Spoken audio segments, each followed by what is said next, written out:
بسم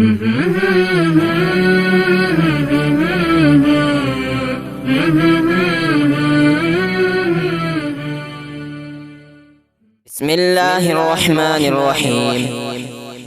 والمرسلات عرفا فالعاصفات عصفا والناشرات نشرا فالفارقات فرقا فالملقيات ذكرا عذرا أو نذرا إنما توعدون لواقع فإذا النجوم طمست وإذا السماء فرجت وإذا الجبال نسفت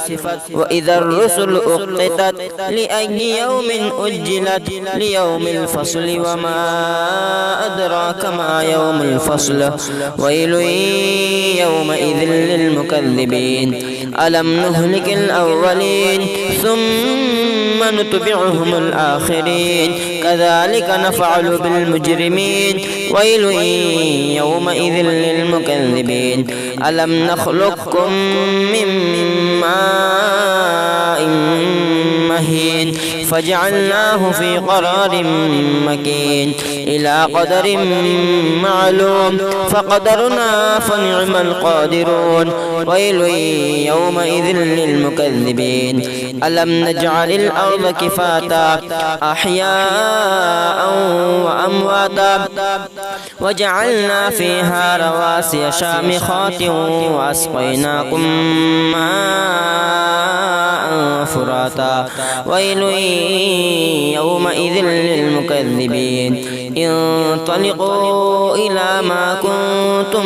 به تكذبون انطلقوا إلى ظل ذي 3 شعب لا ظليل ولا يغني من اللهب إنها ترمي بشرر كالقصر كأنه جمالة صفر ويل يومئذ للمكذبين هذا يوم لا ينطقون ولا يؤذن لهم فيعتذرون ويل يومئذ للمكذبين هذا يوم الفصل جمعناكم والأولين فإن كان لكم كيد فكيدون ويل يومئذ للمكذبين إن المتقين في ظلال وعيون وفواكه مما يشتهون كلوا واشربوا هنيئا بما كنتم تعملون إنا كذلك نجزي المحسنين ويل يومئذ للمكذبين كلوا وتمتعوا قليلا إنكم مجرمون ويل يومئذ للمكذبين وإذا قيل لهم اركعوا لا يركعون ويل يومئذ للمكذبين فبأي حديث بعده يؤمنون